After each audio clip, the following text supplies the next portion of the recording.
we have made it.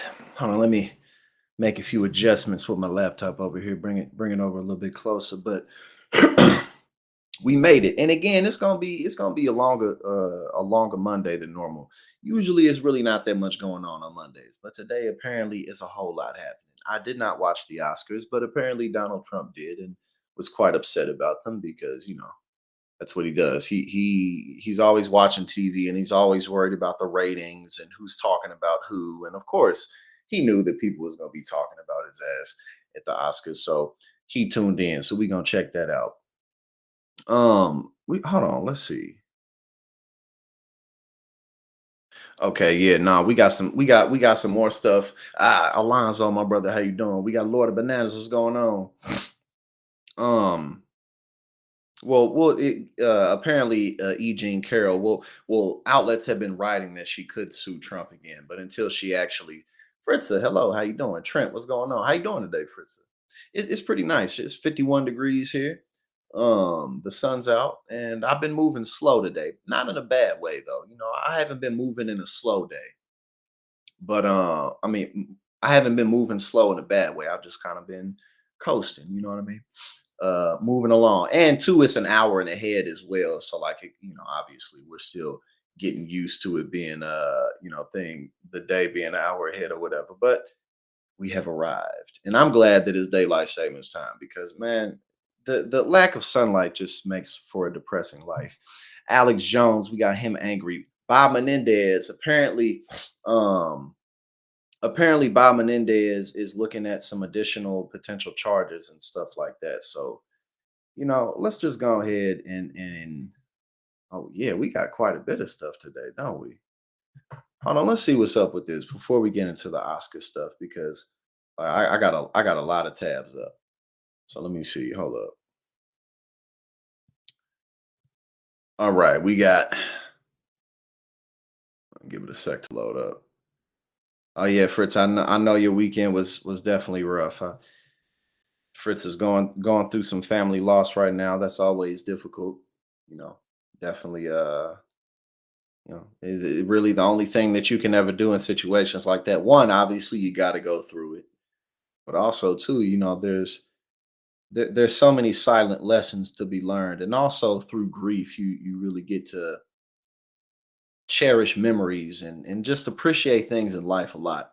So it always sucks to go through loss, but there are better days ahead for sure. Oh yeah, I only watched some of the State of the Union. All right, so let's get into this. Trump admits I'm not conservative. Well, of course he's not. After Squawk Box plays clip of GOP mega donor revealing he's scared of a second term. I don't know what that means, but let's see what's up. Mr. Nice. Mr. President, though, given how divided, nice. Mr. President, though, given how divided it feels this country is, I want to play you just a piece of tape from Ken Langone, who I believe supported you in the last election, who was on Squawk Box earlier, about a month and a half ago now. And I want to show you what he had to say because I think it represents a lot of voters out there. And I'm just curious if you would react to it and explain sort of how you feel about it to the voters. Look at this, if you could, for a second. I worry if Trump wins that it's going to be 4 years of getting even. And that's scary because we've got serious issues coming up that need to be addressed. What do you think of that, Mr. President? Because I think that there is a feeling that there is still an anger and a frustration that you have about certain issues. Well, look, I've never been a fan of Ken. I've never. I don't know if he supported me. Maybe he supported me because I was the only one that he could support, because that's the reason. But I've never been a fan. I've been a fan of Bernie Marcus, a big fan, and Bernie Marcus is a big fan of mine. And I've been a big fan of Bernie Marcus, and Bernie Marcus is a big fan of mine, and that's why I'm willing to say good things about him. But you never know when Donald Trump's just gonna flip and turn on you, though. Was the side I chose, and frankly, he's right in one sense. People think that there's going to be revenge, and I say no. The revenge is going to be success. There's not going to be revenge in a revenge stance. It's really going to be success. We're going to turn our country around.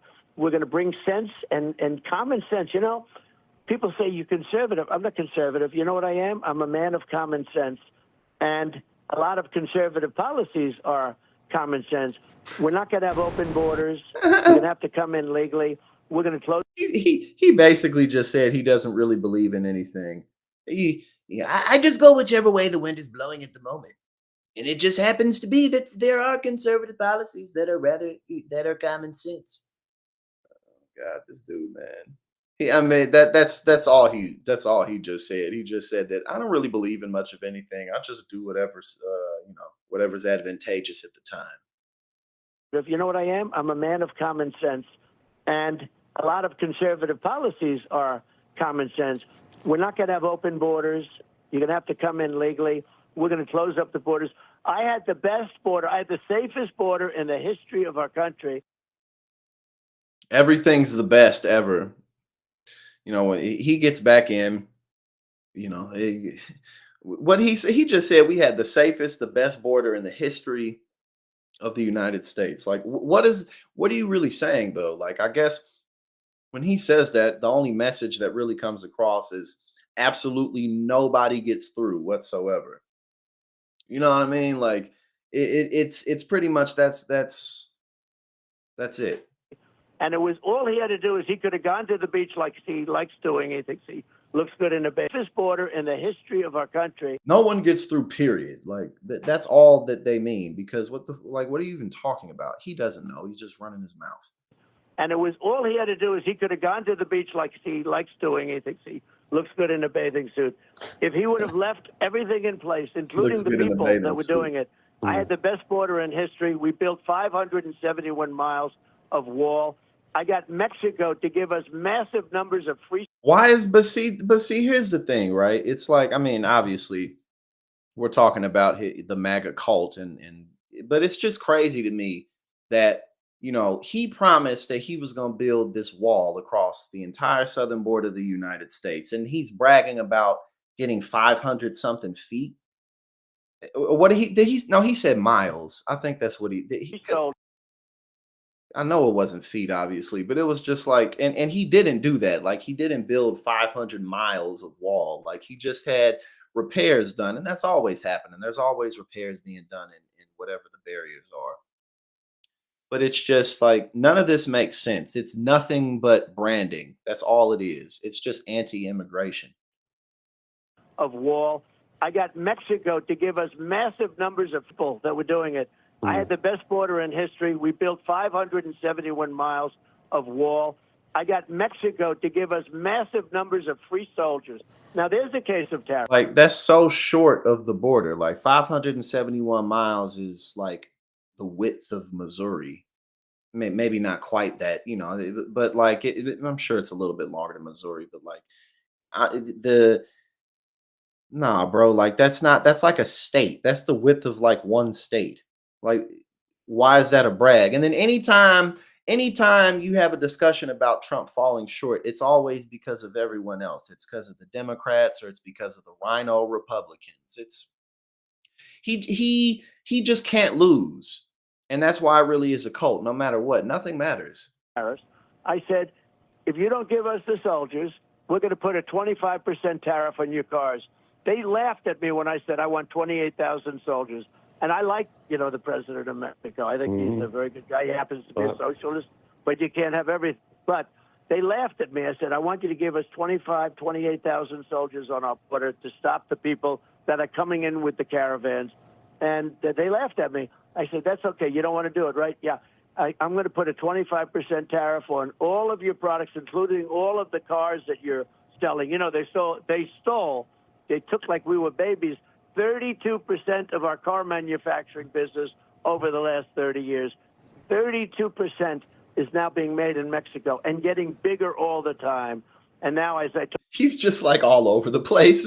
Like now he, like, what is he even talking about? told you before, with China going in, building plants there to sell into the United States, I would say to China, if you're building a plant on our border to build cars in Mexico and to sell them into the United States, I'm putting a 50% tariff on all those cars. And you know what? They would stop building their plant in about 2. But we don't do that. About 2 and you know what? They would stop building their plant in about 2. He said 2 and then he stopped because he didn't know which way to take the lie. And he didn't know what it to say 2 months, 2 days, 2 years. He didn't know what to say, so he just said 2. That's oh my But god. we I mean, like,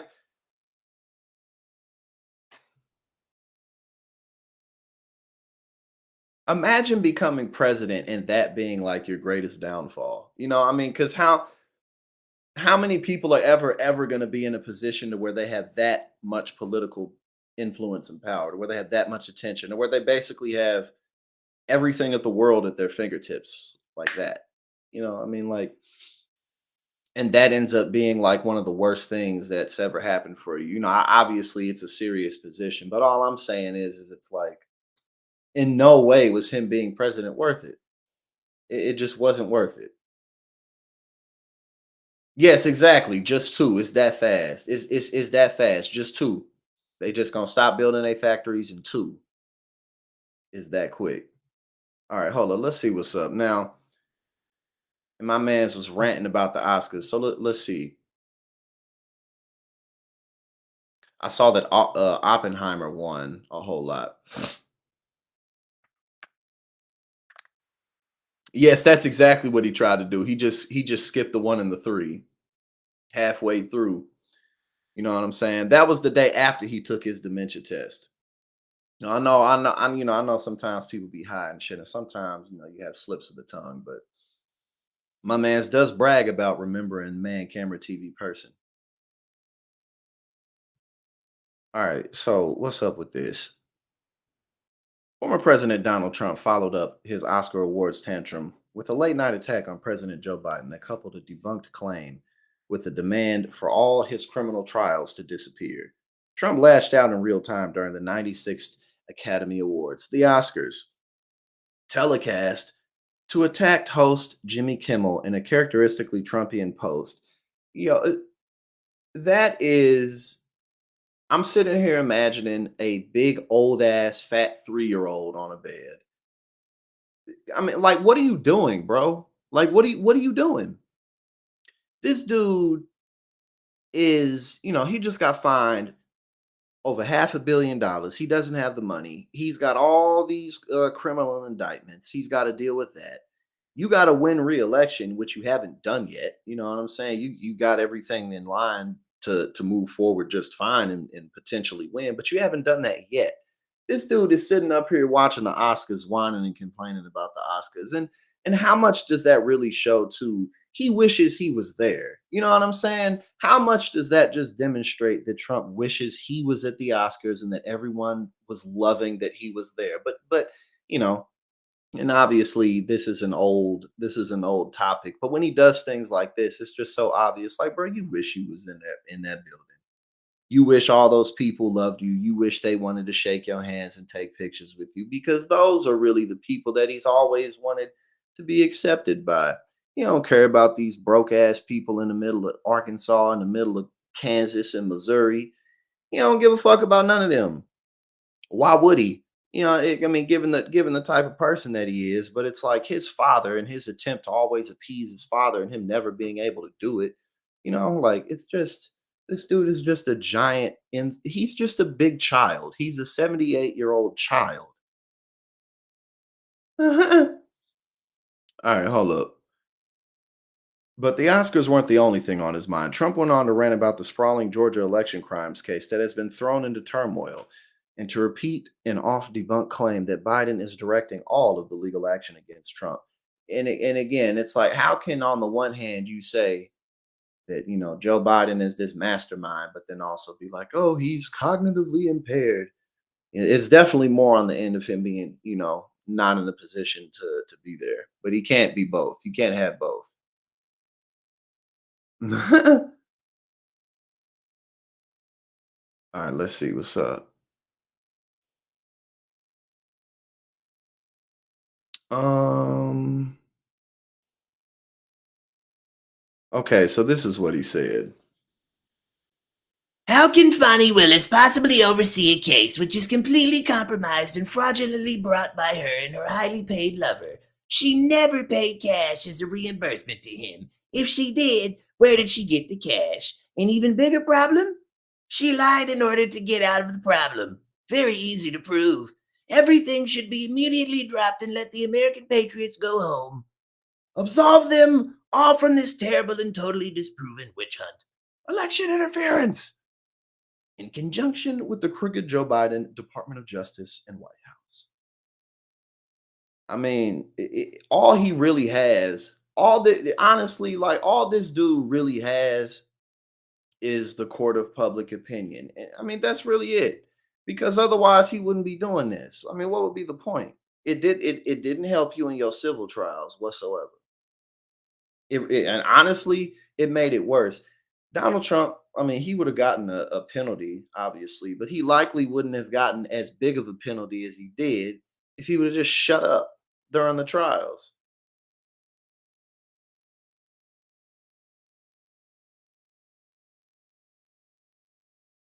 Oh, he okay, okay. So, oh, he responded to him in the middle of the Oscars.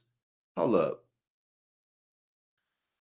The Georgia case is imperiled by a challenge brought by one. Okay, we already know this. All right, so I guess this is what he had to say about Kimmel. Has there ever been a worse host than Jimmy Kimmel at the Oscars? It's like, dude, you're not even at the Oscars.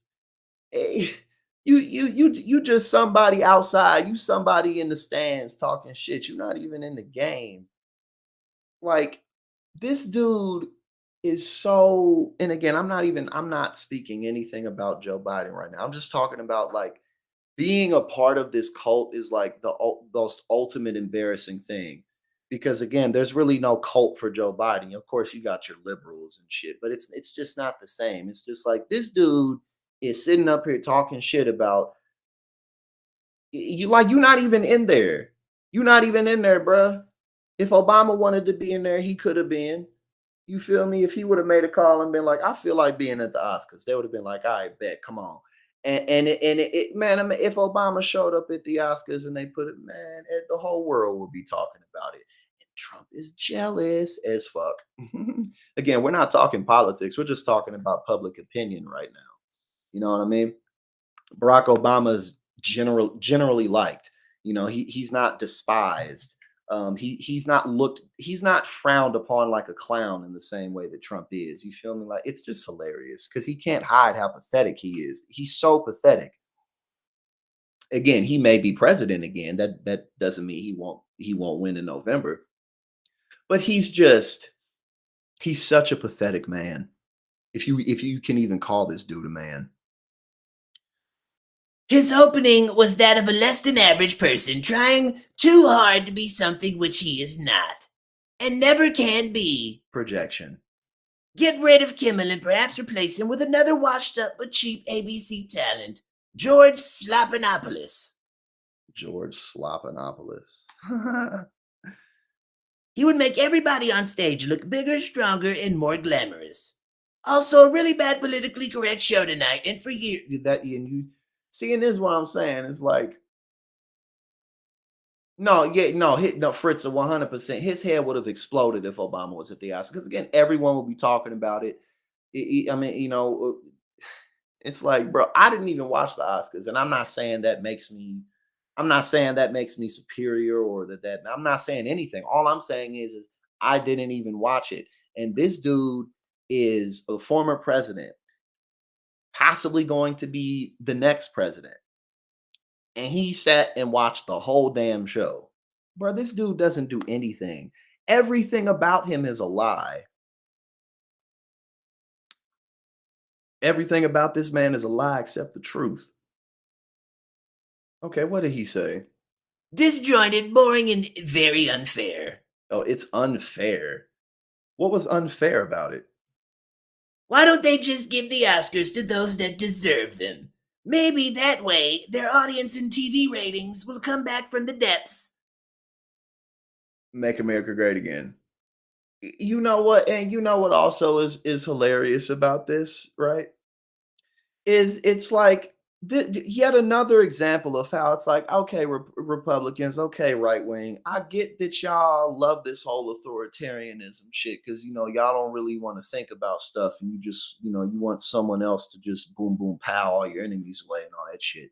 But You know, again, I've said this many times. You would think that these people could find somebody like in their mid 30s, 40s, 50s, 60s, even. This man is almost 80 years old. He doesn't have a long path ahead of him to be king, dictator, aristocrat Donald Trump. That's not going to happen. Even if he were to get in there, like, it's like, I mean, how much longer is this dude really going to live before he couldn't do it? And I say that to say, how much more obvious is that than this dude sitting here talking about TV ratings? Bro, who cares about TV ratings? I mean, yeah, if you're a big TV station, of course you care about TV ratings.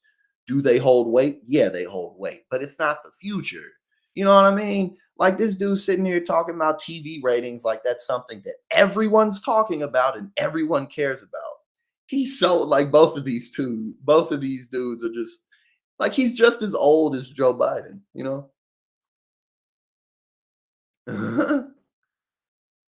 Yeah, Mar-a-Lago, the property value just probably just went way down because you know, all the cool people, the valuable people don't want to be in there. It's just like, well, no one really wants to come here, you know. It doesn't have a very good reputation.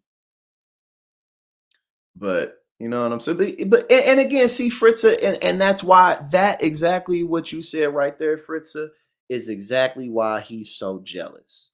This is exactly why he's so jealous, because the Oscars have been a family tradition. It's been something that, and again, when I said I didn't watch it, I wasn't saying anything special about it. I just meant I didn't watch it. And this dude's obsessed with it, but he's on the level that he is. Like, he's about to be president. But again, that's why he's jealous of it. That's why he wishes he was in there, because the Oscars are something that the whole world pays attention to. It's something that everyone wants to win. If you're an actor and you win an Oscar, man, your price just went up 100x. Man, if I won an Oscar, I'd be like, man, you can't look at me if you don't pay me $50 million.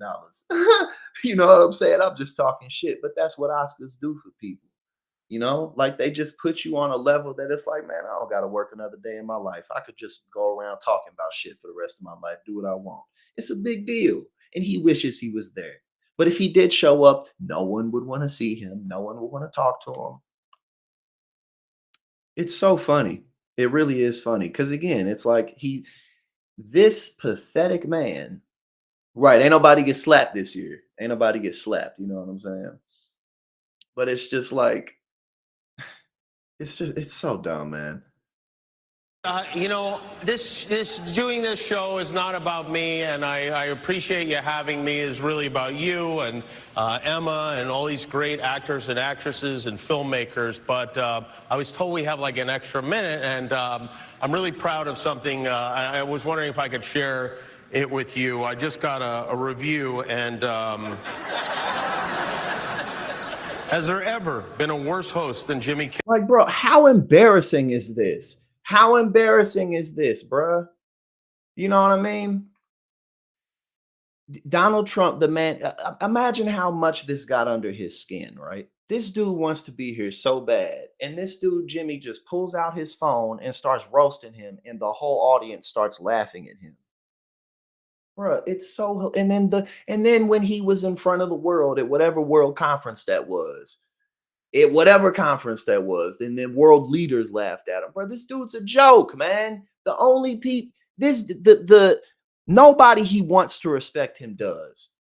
Kimmel at the Oscars. His opening was that of a less than average person trying too hard to be something which he is not and never can be. Get rid of Kimmel and perhaps replace him with another washed up but cheap ABC talent, George Slopanopoulos. He would make everybody on stage look bigger, stronger, and more glamorous. Blah, blah, blah. Make America great again.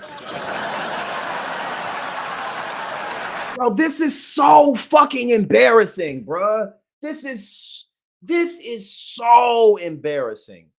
And again, I didn't even watch this shit. But it's like, what the hell, bro? This is peak level embarrassment. Jesus Christ, man.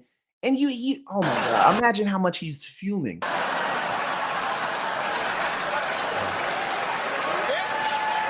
Okay, now, see if you can guess which former president just posted that on Truth Social.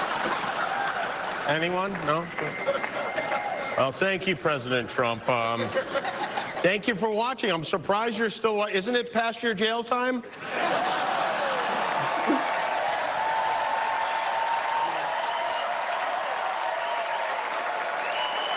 Bruh, this is, I mean,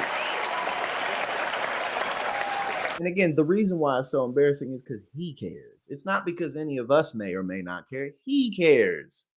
And there's no way that he thought that Jimmy Kimmel was going to do this. This is just like when he went, whatever that dinner was, and Obama roasted him in front of his face. And that's basically what spawned him into his presidential campaign, because Obama had the whole room laughing at his ass. This the same thing. This gonna get under his skin the exact same way. Now he got even more to prove. Right, he could have went exactly, Mike, but he could have went so hard on this dude, like in a hilarious way. Like he wouldn't have even had to have been like upset about it. But it's like It's focused on the important stuff for sure. that shit was embarrassing, bro. That was pretty good though. That was pretty good. Okay, yeah. So hold on. Here's his TikTok stuff. One more thing about Trump, and then we'll go to something else. Because I think that yes, Margot Robbie is very, very pretty. She's a very pretty one. What was I gonna say? Oh yeah, we were talking about this whole thing. You know, the whole discussion about banning TikTok. We talked about that on the Power Panel on Friday. Unfortunately, I love working with Ray. But congratulations to her. It's awesome that she is progressing and moving forward with her career. But unfortunately, she won't be on TYT the same way that she used to be. But it was cool that I got to host or co-host with her on her last Power Panel episode. But we were talking about TikTok. I personally think ain't nobody gonna ban TikTok. That shit ain't happening. It's way too late to do it. Too many people use it. Too much money's made on it. It's too late. You know, y'all shouldn't have even let it go live if it was really like that, because y'all knew who owned it and all that shit. But let's see what he's saying about this.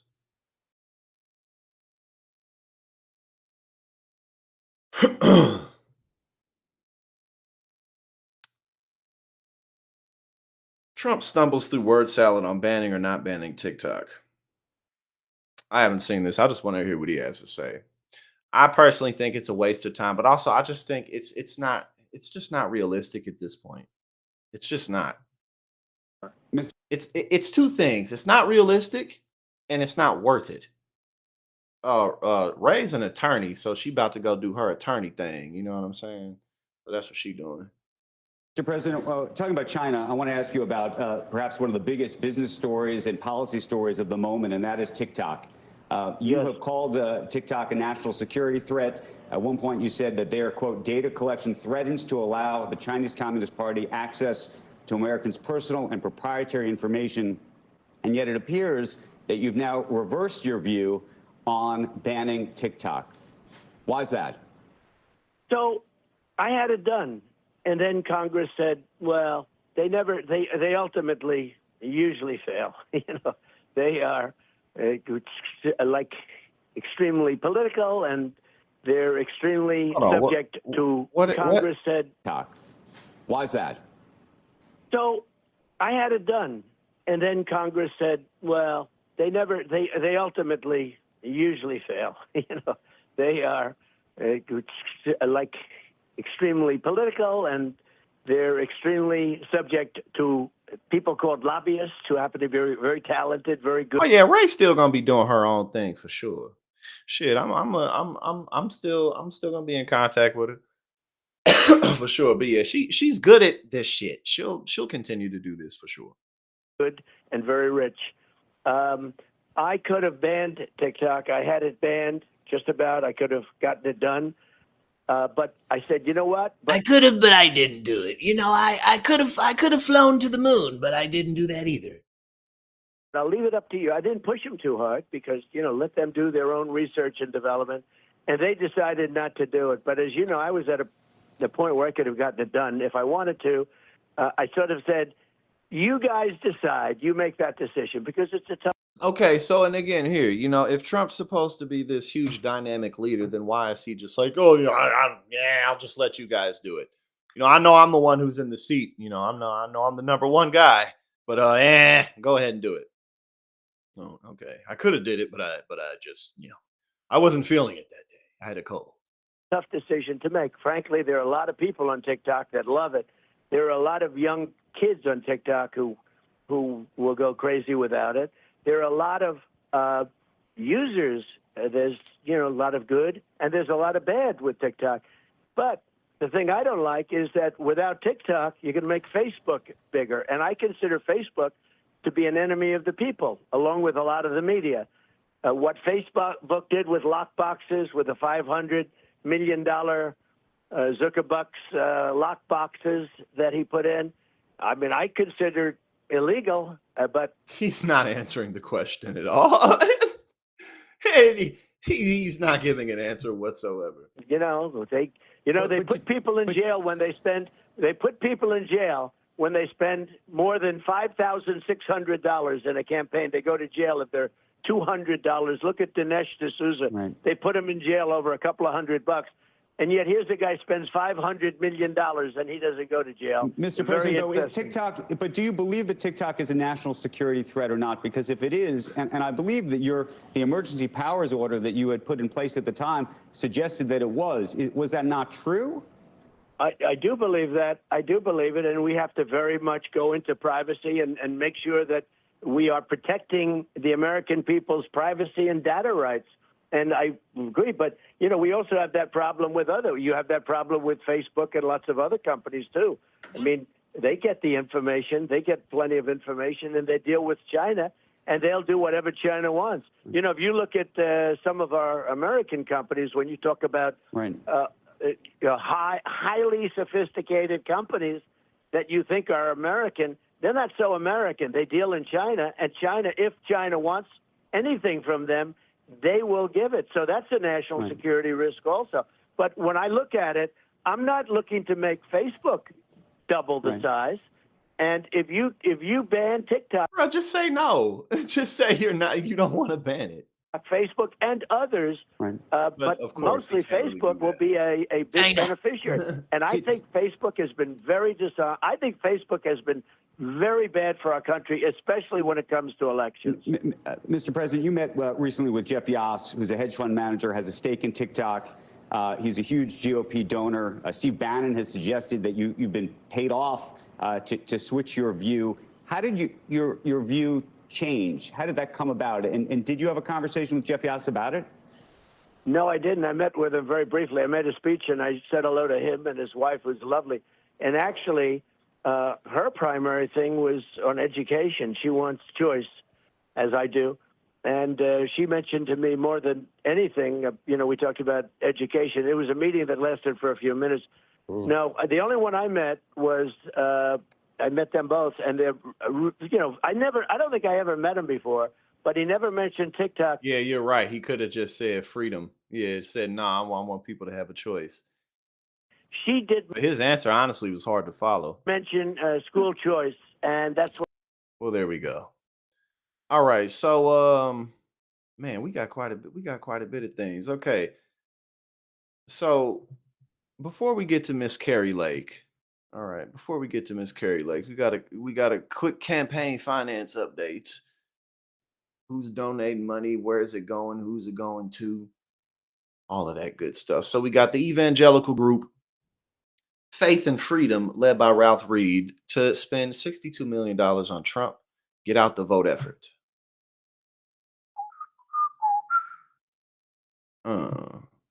The Faith and Freedom Coalition, the prominent evangelical advocacy group led by Ralph Reed, is reportedly planning to spend $62 million this election cycle to help likely GOP presidential nominee Donald Trump get elected. Well, he's definitely going to be the nominee. He already is. It's dunzo. The money will go toward registering and turning out evangelical voters, according to Politico, and such efforts will include door knocking and texting and calling supporters. The spending is $10 million more than the group spent 4 years ago in the 2020 election cycle. Quote, in terms of home visits and voters reached at the door, to my knowledge, it's the largest effort on the right outside of the Republican National Committee ever. Reid, also a longtime Republican strategist and Trump ally, told Politico. The initiative also reportedly includes handing out 30 million pieces of literature in 125,000 churches, many of them in battleground states. All right, now we're going to flip on over to some Democratic money raising with a whole lot more. A whole lot more. Hold on, let's see what, well, at least from that one. So that one was 62 million. This is a Senate booking group, so this is for the Senate. $239 million in advertisements. Let's see what's up.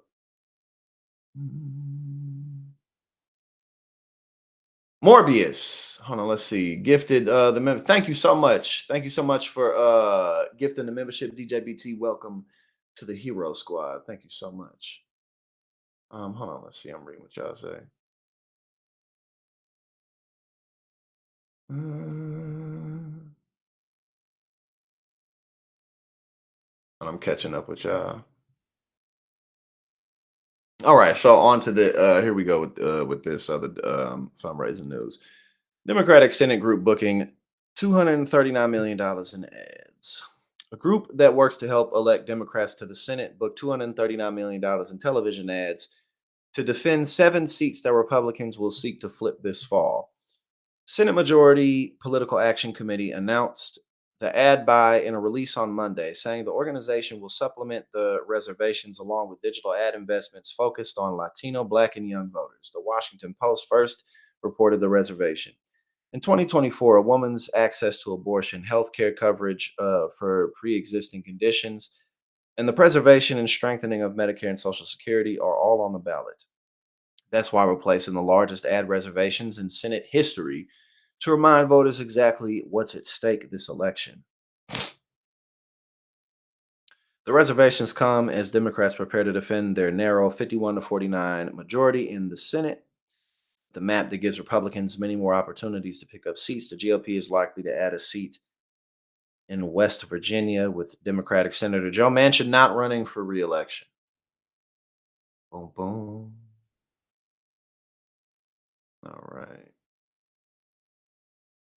And now we got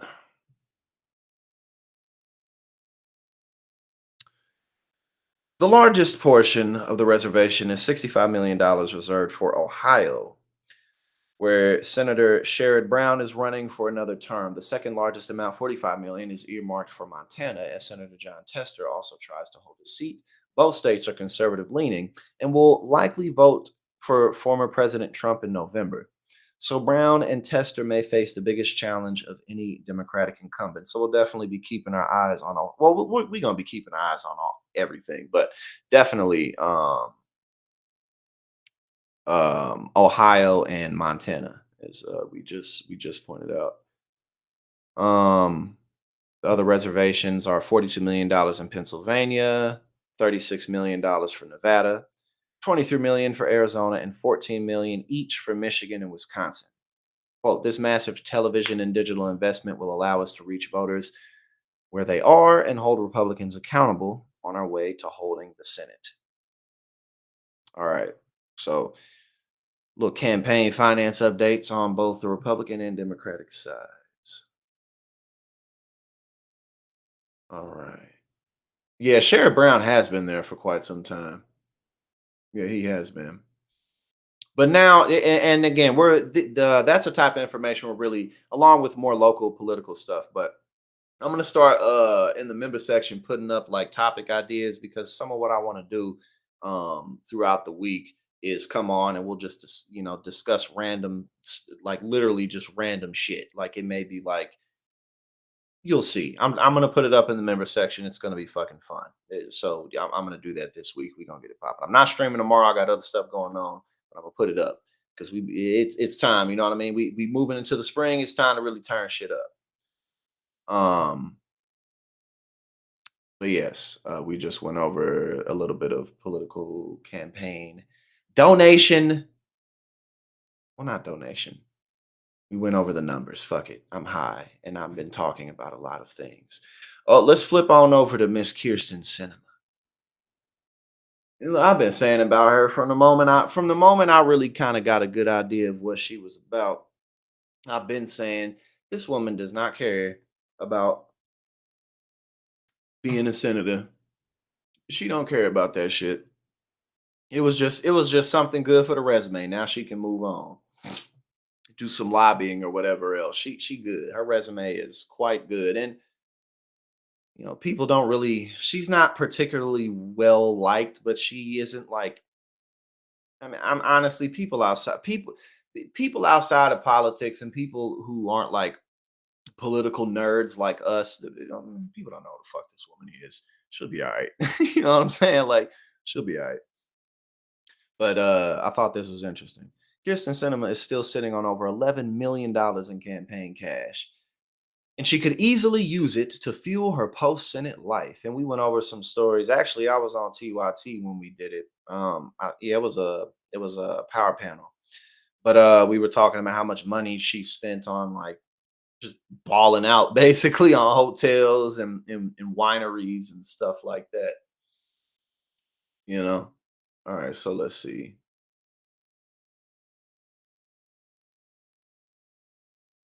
The $11 million question is, what's Senator Kirsten Sinema going to do with her massive campaign war chest now that she's leaving the Senate early next year? At the end of January, the Arizona senator reported holding nearly $10.6 million in cash on hand in her campaign account and another $466,000 in her leadership pack.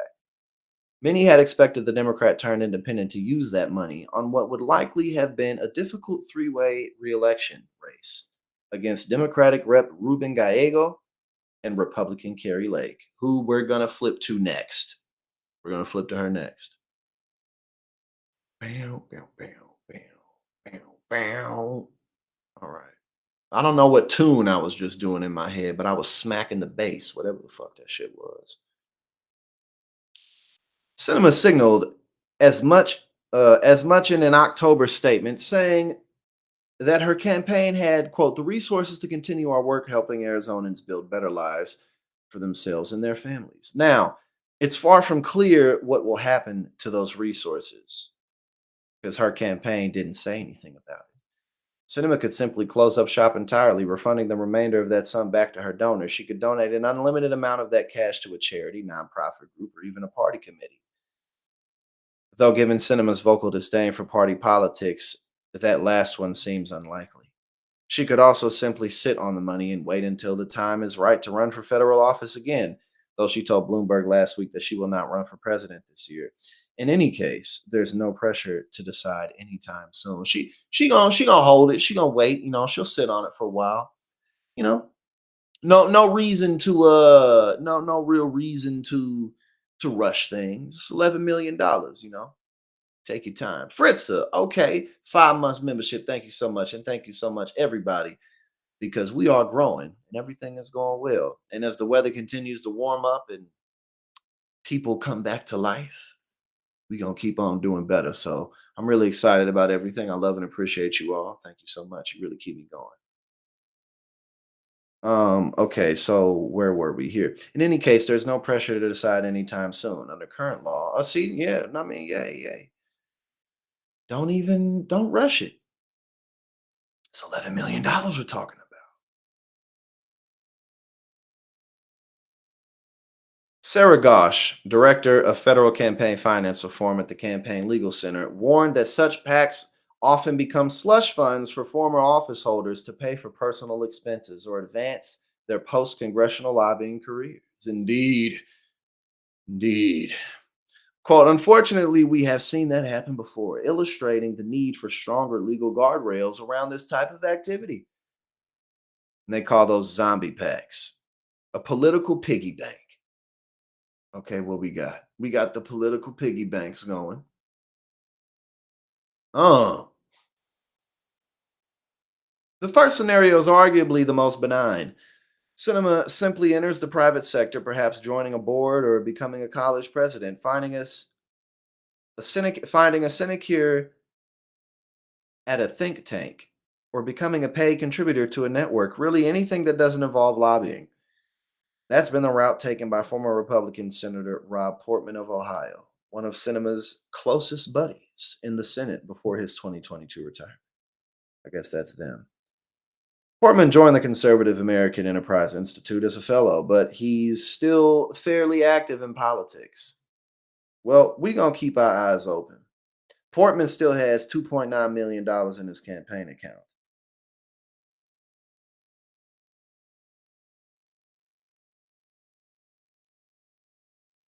Supercharge the lobby career. Might she do this? Well, we'll see. We will see. Mm.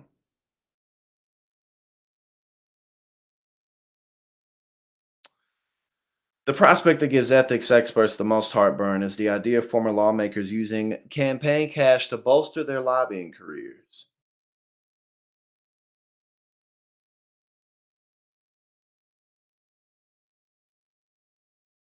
Elizabeth Warren and Michael Bennet once introduced a bill to crack down on zombie packs, because we don't need just tens of millions of dollars just sitting around, not being spent. Give it back to the people. Oh, no, wait, not so fast. Well, not so fast. We might want to embezzle it now. Another reality that keeps ethics experts up at night is leftover campaign money becoming a slush fund for lawmakers. Hold on one sec. I got to open something. One sec.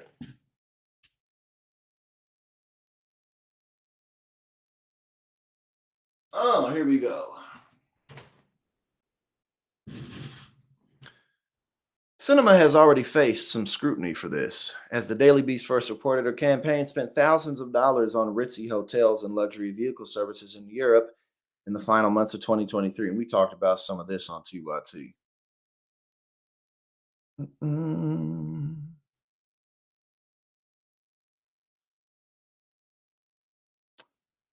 Of greatest concern for ethics experts are leadership PACs, which are intended to allow lawmakers to fundraise for other candidates and causes and have other candidates and causes and have laxer rules around personal spending and campaign accounts. Okay, so there's basically what we've concluded here is that Kirsten Sinema has many an option to choose from on what to do with that $11 million that's just sitting around. I'd be willing to gander. I'd be willing to bet that she's gonna pocket some of it. I mean, she's already done it, so why not? Why think that she wouldn't do more? I would think at least. Okay, now let's see. Now let's get to Carrie Lake. Speaking of Carrie Lake, because we mentioned her in this last segment. Carrie Lake re-ups her rigged election claims in CNN interview, but punts when asked if she would have certified elections as vice president. If you had been vice president, would you have certified the 2020 election results? These are crazy. This is like a hypothetical going forward and a hypothetical going backward. I'm not going to entertain that. What I will entertain is talking about how do we go forward. And going forward, when we get an America First president and some great leadership in the Senate and the majority, we're going to do great things for the American people. Do you still believe that your election was stolen? We had major problems in our election, and we're really working to resolve those problems. We still have some court cases. What I'm concerned about going forward in the next election is that my radical opponent, Ruben Gallego, wants to give 9 to 12 million people who poured in illegally, invaded our country, the ability to vote. He wants them all to vote. That's wrong. Did anyone give you advice to not talk about the 2020 election? She just said he wants 12 million unregistered people to vote. I doubt that. I highly doubt that that's what he wants. I don't think so, because and even if he did want that, it's not going to happen. You know how, bro, that doesn't happen. That's wrong. Did anyone give you Ruben Gallego wants to give 9 to 12 million people who They don't know what America First means. They don't know what the hell that shit means at all. It just means America First. poured in illegally, invaded our country, the ability to vote. He wants them all to vote. That's wrong. Did anyone give you advice to not talk about the 2020 election? No. 2020 election, I think it was a rigged election. President Trump, I believe it was. But what I'm trying to do is look forward. I'm trying to look forward. I think it was rigged. I think he actually won, but I'm not really trying to talk about that. Even though that's basically what I based my entire gubernatorial campaign on, even though that's what I'm constantly yapping my mouth about. When it's actually time to address the issue, when it's time to answer questions, I don't got nothing to say. Basically, is what she's getting at, because there's no good answer, because it's ridiculous, because Donald Trump fucking lost and everyone knows it. And not only does everyone know it, nobody fucking cares, man. Nobody cares. Don't nobody care. People going about their day-to-day lives, not thinking about this shit. But we are, because we're nerds. And so is Donald Trump's, you know, cult base. All right, now we got, I don't know what's up with this, but apparently Maria Bartiromo, it seems like, okay, she was at a food truck and some people with tattoos scared her or some shit. I don't know. And you have to question whether or not this is about the 10 million illegals who have come into this country on Joe Biden's watch. I had a friend the other day tell me she was standing at a food truck. Two gentlemen approached her. One had tattoos all over his face. They looked like illegals, she said. And one had a clipboard, and he said to her, "Hello, miss, do you want to sign up to become a Democrat and vote?" So you're talking about people that you want to hire. They're already doing that. And they may be doing it with illegals coming into this country. Yeah, well, you do have to ask yourself. That was just a very my friend told me, she could have totally been lying. She doesn't pull up a study, she doesn't pull up any graphs, she doesn't make a comment that could be like quantified in some way. My friend told me that this happened. They look like a bunch of illegals. You know what I'm saying? We got to watch that again. That was some of the most caring shit I've ever seen in my life. And you have to question whether or not this is about the 10 million illegals who have come into this country on Joe Biden's watch. I had a friend the other day tell me she was standing at a food truck. And how many, I mean, again, like if it's an undocumented immigrant, like why is it some type of guarantee or likelihood that they would have tattoos on their face? Gentlemen approached her. One had tattoos all over his face. They looked like illegals, she said. And one had a clipboard, and he said to her, "Hello, miss, do you want to sign up to become a Democrat and vote?" So you're talking about people that you want to hire. They're already doing that. And they may be doing it with illegals coming into this country. She talking about two people. Oh God, this is like old racist people TV. That's all it is. It's just old racist people TV. All right. What is this? Hold up. Do we need to do this? We might not do this. Yeah, nah, we're not gonna do this one. Who cares? Yeah, nah, we ain't gonna do that. We're gonna save this one. Okay, now let's get to like I said, we got a bit of stuff today. Among half of US parents financially support their adult children. Always good to look at some statistics, and this type of stuff would just, obviously be like help paying rent, help paying bills, help paying for whatever it may be, help paying off debt, student loan debt, all of that type of stuff. So we're going to take a look at this, and I got a couple of other things pulled up too.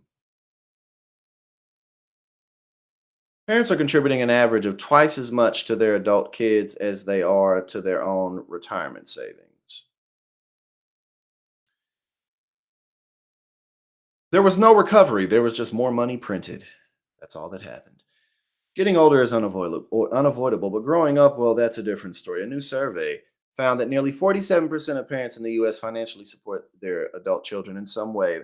Monthly, parents are contributing about $1,384 to at least one of their adult children. On average, that's twice as much as what working parents contribute to their own retirement savings, or about $609 a month.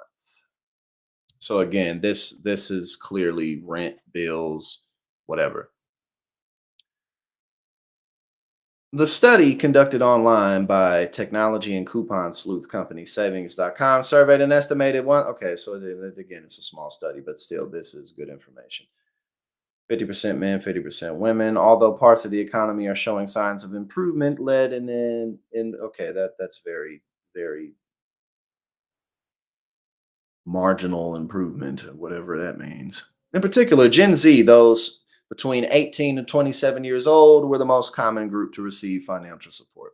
That makes plenty of sense, just in terms of the age group. I mean, pretty much typically, I don't really care who you are. I mean, unless you're like a superstar of some kind, or you get discovered, or I don't know, maybe you get lucky and you immediately have some very high paying job. It happens. Sometimes people get really good jobs when they're in their early to mid 20s. It is possible. But even at that, that doesn't mean that your career's developed just because you have a good job.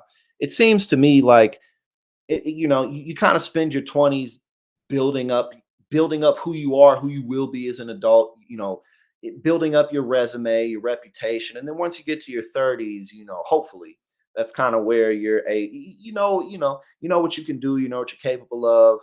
You've made some connections, you're just kind of a bit more established in your career. So, between the ages of 18 and 27, I mean, a lot of people won't even look at you for stuff, because why should they? You're basically a kid. You've really done nothing in the job market. So it's just kind of what it is. You just got to grind it out through your 20s, and it's not really until you get up into your 30s and beyond that you really have enough of a resume and a reputation to be a part of bigger things. You know what I'm saying? It's just kind of how the shit goes.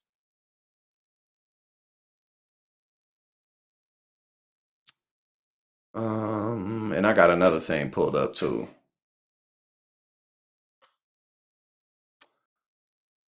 On average, 61% of adult children living with their parents did not contribute towards covering any household expenses. Really? That much? That's that's surprising. I'd like to see more data on this, because again, this was one study, but that's kind of that's a lot. I mean, and how old are these people? I mean, nothing contributing. I'd like to see more. I mean, I'm sure it's probably around here, maybe around here somewhere, but that seems, I don't know, that seems a little high.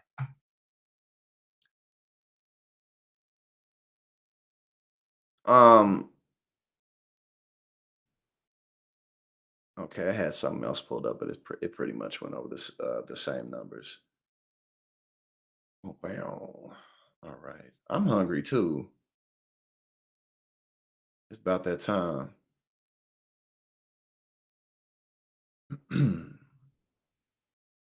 um, what should we do now? We still got to go for Bob Menendez, and as you know, he's a senator from here where I'm at in New Jersey, who has been in quite a bit of controversy, for taking a bunch of money that he shouldn't have taken. My man's had gold bars in his coat pockets. Like, who the hell does type of James Bond villain does this dude think he is? My man's walks around rubbing on gold bars so he can feel like he's, I don't know. All he missing is a cat and a pinky ring. All right, let's make fun of Elon Musk real quick before we get to these other stories.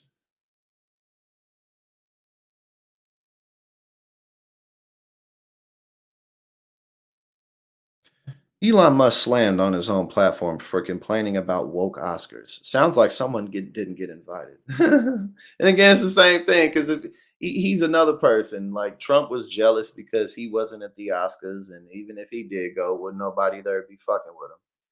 And Elon Musk it would be the same thing too. If Elon Musk showed up to the Oscars, people would be like, eh.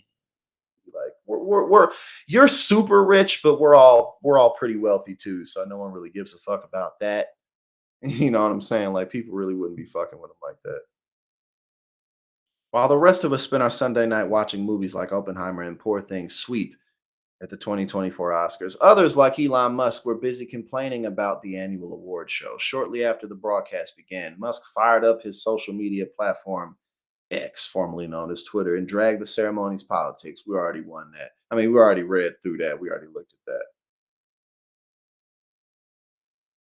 Oh, okay. So Musk said winning an Oscar now just means you won the woke contest. And it's like, dude, shut up. Like, yo, old ass, you too old, and you like, what the fuck are you talking about, dude? Like, and again, I think it's pretty much everybody had the same sentiments. Like, what?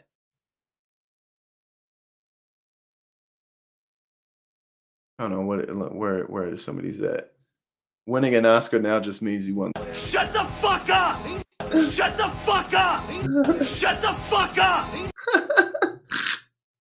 That's funny as hell. Shut the fuck up! Second richest guy in the world, and he's mad at the Oscars. Personally, I'd just go buy some art or a country or something. Or like, just go buy a small country. They'll probably gladly accept your donations. They'll gladly accept your loans because they ain't got no resources. They need something. But that's why I'm saying it's like when we was laughing at Trump, it's like, dude, you just mad because your ass ain't there. And it's the same with this guy, Elon Musk, the second richest man in the world. Like, why are you sitting here talking about that? Like, who cares, man? It just goes to show,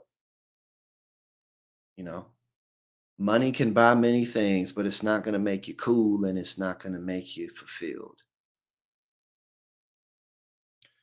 Brian Garr, whoever he is, he says, dude, if you won an Oscar, you'd bring it to work the next day. It would be wrapped in bacon and you'd have given it some shitty hitchhiker's pun name like Zapod Bacon Brox, and anyone who didn't laugh hard enough would be fired. Yeah, that sounds just about like Elon Musk right there. Sounds just about right to me.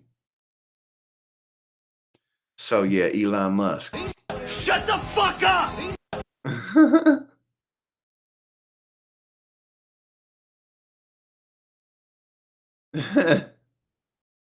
All right, let's see.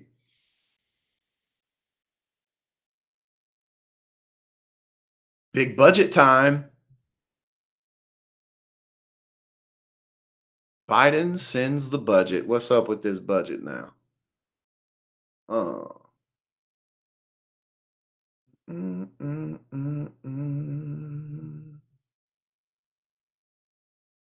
Biden sends his $7.3 trillion budget to Congress.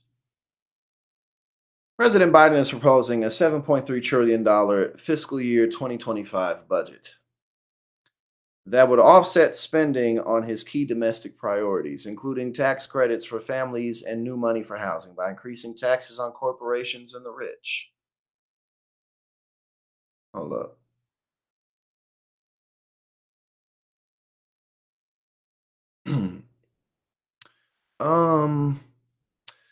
Okay, so let's get into it. Why it matters. Biden is using his budget to fill out the fine print of the campaign promises he has been making for months and to press Congress to provide funding for Ukraine, Israel, and border security. Quote, my budget also makes key investments in childcare and education, so every child in America can have the strong start they need to thrive. For too many hardworking families, it costs too much. Okay, Block, what's in it? Who cares? Let's get to what's in it. He claims that his taxing and spending agenda would lower the deficit by $3 trillion over 10 years. Okay. Indeed. Biden's budget, which assumes capturing trillions of dollars from corporations and wealthy Americans, still envisions trillion-dollar budget deficits for the next 10 years. For a total of $16.3 trillion. For 2025, he plans to spend $1.8 trillion more than the government will collect in taxes. That translates to 6.1% of the GDP. He wants to increase taxes on corporations by $2.1 trillion over 10 years, in part by increasing the rate companies pay from 21% to 28%. Still not quite up there where it was. While also capturing more of their foreign earnings. Officials estimate that Biden's billionaire tax, which would impose a 25% minimum on all earnings, including capital gains, would bring in another $500 billion.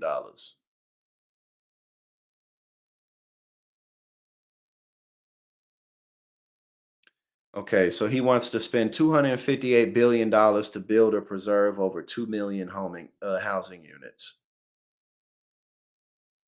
And to increase home ownership, he wants to incentivize both sellers and buyers, providing a $10,000 tax credit for sellers for 2025, and then up to $400 a month to first-time buyers to help with their mortgage payments. Okay, this is like, I mean, it's a budget, so it's pretty. It's a very liberal, very conservative-looking budget. You know, you see stuff like that, and it's just when they call Joe Biden some type of radical leftist, it's like, oh, sure, okay. All right. What's up with Bob Menendez?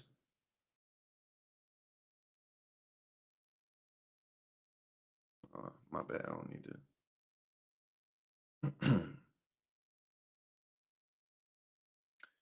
Senator Bob Menendez and wife Nadine face arraignment for latest obstruction charges. They are not finished. As they entered Manhattan. Other news now, Senator Bob Menendez facing arraignment today in a New York federal court after new charges were filed against him.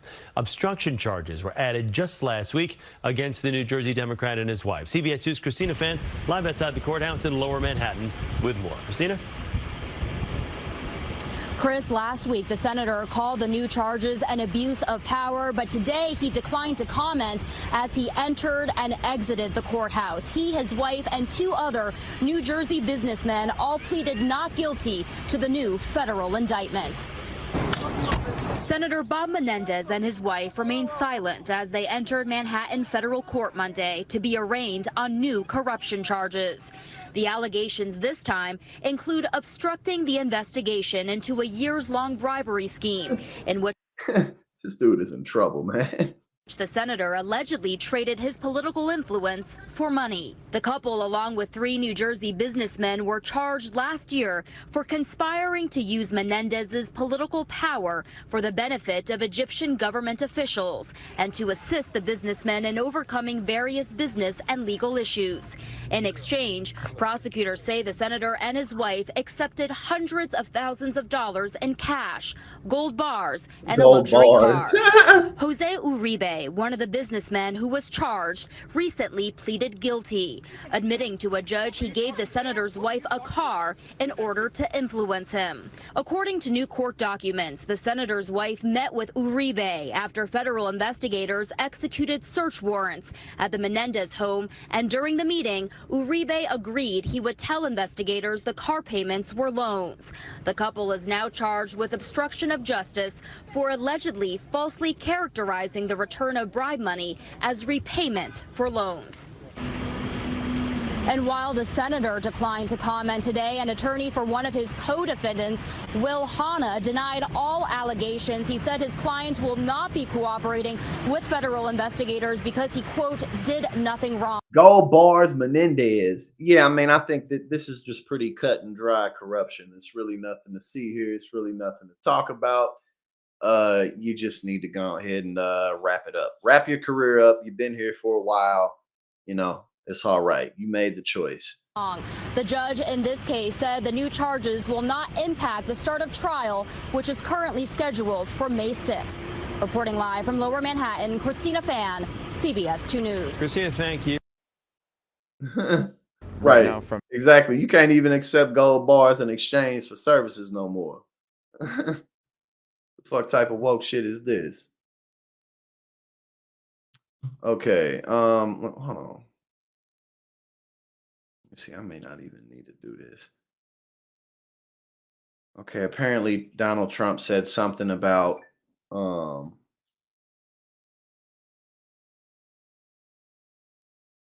My bad. I'm getting text right now. Let me put it on silent. I have an article pulled up right now that's talking about Trump mentioning floating entitlement cuts. But I don't really think we need to look at it because, of course, I mean he's a fucking Republican. It's what they do. You know what I mean? Like this is just what they do. So I'll keep my eyes on stuff like that. But Donald Trump knows at the end of the day that that's not popular with anybody. That ain't never been popular with nobody. It's not popular with Republicans either. Don't nobody want their Medicare, Medicaid, Social Security cut or taken away from them. That is not something anybody's cool with. So we don't need to go over that because again, it's kind of it's what Republicans do. Okay, now apparently Alex Jones is not happy with Donald Trump right now because something vaccinations. Something vaccinations. Alex Jones blows a gasket over Trump's boasts about COVID vax. I'm going to have to go on a warpath. You know, that's exactly how he said it. You know, I like Donald Trump, but he keeps on talking about these vaccines like this. And you know what? That's literally exactly how he sounds too. Like imagine like being with him all the time and be like, damn, bro, just text me. I know we right next to each other, but just text me instead. All right, so hold on, let's see what's up. So the vaccines didn't save us from COVID. Oh, he got the camera on the paper. He ready to go. He ready to do his thing. And it's all the way pulled up to 25 minutes. So the vaccines we ain't gonna watch all of it unless it's that entertaining, but it probably won't. Well, I don't know. Let's see. Didn't save us from COVID, didn't save lives, erase our immune systems, and he says are now being used to help beat cancer. If I see any more of this from Trump, any more of this, I'm gonna have to go on the warpath politically. I just cannot take this. I cannot put my head down on the pillow at night and say that I'm a true person to everybody when I've already held my nose because he said I can't. He said I'm not gonna be able to look myself in the mirror. I'm not gonna be able to put my head down on a pillow at night. You know, I can lead a vicious campaign against school shooting victims for over a decade. I could do that. You know what I'm saying? But I'm not gonna be able to lay my head down at night if I just keep letting Donald Trump, you know, every 2,000 tweets acknowledge that the vaccines, you know, helped people. Can't have that. The overwhelming good he's doing and all the persecution and put up with stuff like this.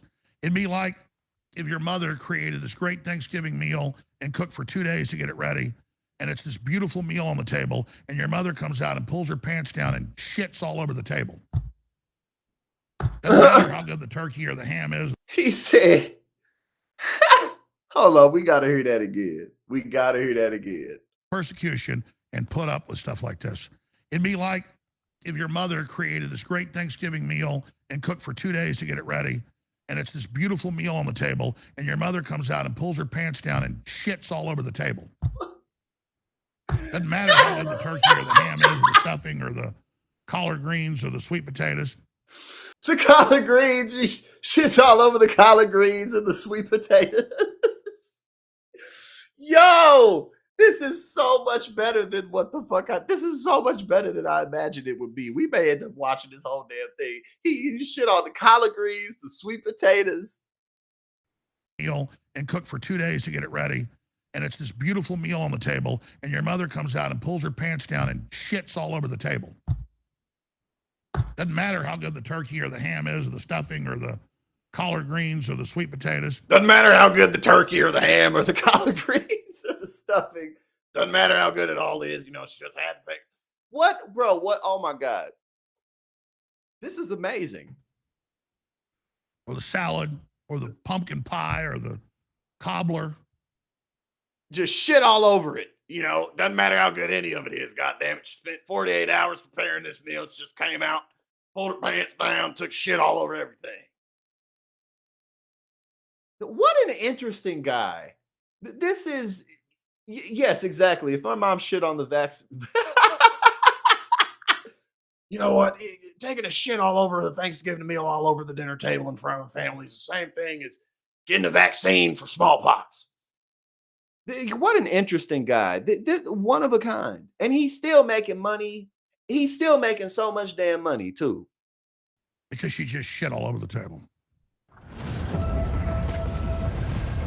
While other networks lie to you about what's happening now. Right. He's just going through pies. Blueberry pie or the pecan pie or the chocolate pecan pie or the cherry pie or the tells you the truth about what's happening next. Visit Infowars.com/show and share the link today. All right, I want to get into the domestication and dehumanization of humanity coming up in about 15 minutes. But first, I want to give some criticism to President Trump, who I fully back and who I think is a good man. You know what? It's no wonder that this dude has made so much money. I mean, he's so entertaining. Come on, man. I mean, unfortunately, a lot of people believe his bullshit, but bro, this dude. And it means well. And who I know. Y'all remember when he recorded himself yelling at a piece of shit in the street? Like there was like some dog shit, and he was like screaming at it or something. He's one of a kind guy, man. I'm telling you. The deep state absolutely hates, and I've been persecuted for supporting him. That said, I'm not a Democrat that gets talking points and then regurgitates them. I'm not in a cult. And I've had, in the last 5-6 days, some of the top Trump campaign people call me and say, what's wrong? Well, what can we do for you? We notice you're criticizing Trump, and it's really getting a lot of traction. And I'm like, yeah, I want him to do what the people know is right, and I want him to not repeat the same mistakes again. Okay, well, what are just looking out, man? That's all it is. He's just looking out. If you need some big guests from the campaign, well, we really appreciate you. I'm like, listen, man, I don't want to be patted on the head. I don't want to be invited to Mar-a-Lago. I don't want Trump to call my wife up and tell her how great she is, which he's done. Trump's a great guy, but I don't want to dress up in the tuxedo and be part of the in crowd, okay? When I was 14 in high school, I wasn't into high school anymore. I was dating college women, okay? And it's the same deal. Dude, shut up. As soon as I turned 14, I never dated a single girl in my high school. It was only college chicks from then on. College babes and up, nothing else. Be quiet, bro. Shut the fuck up. You are too old to be saying this. What the fuck? Dude, shut up. Who's the famous comedian? Charlie Chaplin said, or maybe it was Groucho Marx. It was Groucho Marx. He said, I wouldn't be part of any club that would have me. I'm here promoting freedom organically in the love of God and justice and freedom. And nobody gives me orders. And nobody tells me what to do. And the minute somebody tries to tell me what to do, I go to war with them. And that's part of what's been going on behind the scenes at InfoWars. I'm going to tell you about very, very soon. But I'm going to stop right there. So, I don't do this to make Biden win. I do this to make Trump stronger because I'm being persecuted by supporting him. And I'm not going to do it to see him get back into office again and do the same thing again. And if he gets back into office and does the wrong thing, I'm going to be one of his biggest critics. But I don't have to worry about being arrested or persecuted. Trump doesn't do that because he's a good guy. Trump doesn't do that because he's a good guy. Let's get that straight. But it's we the people and the Tea Party that took over the Republican Party and have almost totally taken over. We have the RNC, everything now. They're in full panic mode. So we've done some great things. But Trump is a super optimist. Trump never wants to admit he's wrong. I'm going to explain that in a minute. And the fact that he is so donkey-assed, and I am too, stubborn, and the fact that he's pig-headed is his strength. It's also his Achilles heel. Because they can't tell him what to do. That's why they can't stand him. You know, he doesn't listen to anybody. You know, he doesn't take advice. He doesn't listen to his advisor. You know, he just does whatever the hell he wants to do. That's why I don't like him, you know? I'm not telling Trump what to do. I'm telling him what I see is wrong and what the public sees is wrong. And I know after I put major heat on him a year and a half ago about the COVID shots and gave him an ultimatum, I got a call by one of his confidants and said, Trump says fine. And he told the confidant, don't ever bring this up to me again. You know, a lot of things. Painful. the real effects. So I'd call them the real intent of the stealth weapon. The stealth, what? Okay, this dude just said stealth weapon. What is he talking about? And he's already, so if I'm Trump's enemy for trying to get him to not put in Pompeo or Nikki Haley, then fine. I'm anti-Trump. I'm a traitor. Because some people say that. Great, say it. Imagine if this dude was in the cabinet. I'm not. Was in Trump's cabinet somewhere. I don't think that would happen, but imagine. And we'll wait and see on this. I'm gonna give a wait and see on it. Or bench press 200 pounds or squat 400 pounds. It's that men that like that are gay. Well, yeah, right. What is he talking about? There's nothing else to the plan. Don't put any pressure on him. Let him just save us all, trust the plan. And that is not what we need to do. All right, we're going to go to break here in a few minutes, and I'm going to come back with the war on self-sufficiency, the war on women, and people saying that women that know how to shoot a gun or run a trot line or fix a carburetor or bench press 200 pounds or squat 400 pounds, it's that men that like that are gay. Well, yeah, right. There's nothing sexier. What? An archetypal show like Wonder Woman, beautiful woman, strong, successful. That's an archetype. But the left, that's only that archetype. They don't want women to really be strong in the real world, to be strong for their children, their husbands, as a family team. So we're going to talk about some of that coming up in the next. He said if you can bench press 200 pounds or squat 400 pounds, what? Next segment. Well, then, he gay frogs and shit too, so you never know with Alex. Before we go to break, ladies and gentlemen, or call toll-free AAA. Up, selling some shit, Turbo Force Plus. And it supports the show and it keeps us on air. And plus, it's an amazing product available on our Turbo Force Plus. I think Alex Jones has always really thought that he's like in good shape, but he's not. And that's okay. That it's okay, but it's just like he like, dude, you're like an average guy, and that's totally fine. Most people are average. That's why average is a thing.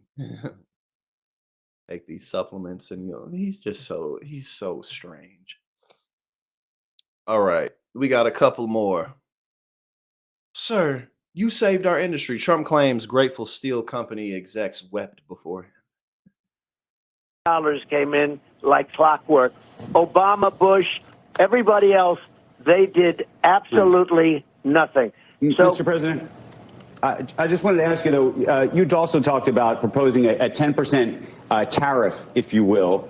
And I wanted to ask you about that because the Center-Right American Action Forum, which is a think tank. It's for both. That's why it's Turbo Max Plus. It's for everything. It's the everything pill. Said that they thought the plan would, quote, distort global trade, discourage economic activity, and have broad negative consequences for the U.S. economy. Well, they're wrong. It would distort international trade. It would bring it back to the United States. We have companies. If you look at India, you look at China, you look at so many different countries, they're smart, much smarter than our country. What does that even mean? We're getting ready to so simple-minded do this, and I had it just about set. But you don't think it would result in higher prices for American families? By some estimates, it could be the equivalent of $2,000 a family, according to The Economist. No, I think I think taxes could be cut. I think other things could happen to more than adjust that. But I'm a big believer in tariffs for two reasons. Number one, I fully believe in them economically when you're being taken advantage of by other countries. For instance, China was taking advantage of us on the steel. They were destroying our entire steel industry, which was never doing very well over the last 25 years anyway, but, because it's been eaten alive by foreign competition. And they were dumping steel. I put a 50% tax on China steel coming in, and every person in the steel industry, when they see me, they started crying. They would hug me. They would kiss me. Sir, you saved our industry. They started crying. And every person in the steel industry, when they see me, they started... Every person. Crying. They would hug me. They would... And every person in the steel industry, when they see me, they started crying. They would hug me. They would kiss me. Sir, you saved our industry. I put a very strong 50% tariff on on dumping steel, on their dump steel. And it, by the way, nothing was perfect. Frankly, the tariff. This dude said,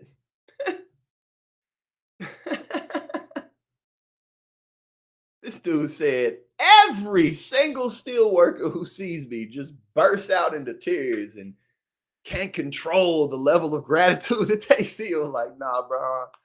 I don't think anyone believes that, bro. That's one of those statements when Trump supporters be like, he's not serious. And like, oh, okay, yeah. So we should both take everything he says seriously and nothing he says seriously all at the same time. Another fantastic Monday live stream. Normally, oh shit, yeah, that was fun. This was a fun one. Normally Mondays are a bit slower and shorter, but this was definitely a fun one. I'm gonna get these clips up. I'm not streaming tomorrow because I got other stuff going on, but I will be back Wednesday. And everything's coming along well. I'm gonna put some stuff up in the member section for some topic discussion ideas because I'm gonna do some fun shit this week too. I'm gonna get some of that done this week so we can pop up and then we just gonna have a good time. And I'll get the content material together. But yeah, it's a very fun stream, very good stream. Y'all have a good rest of the day.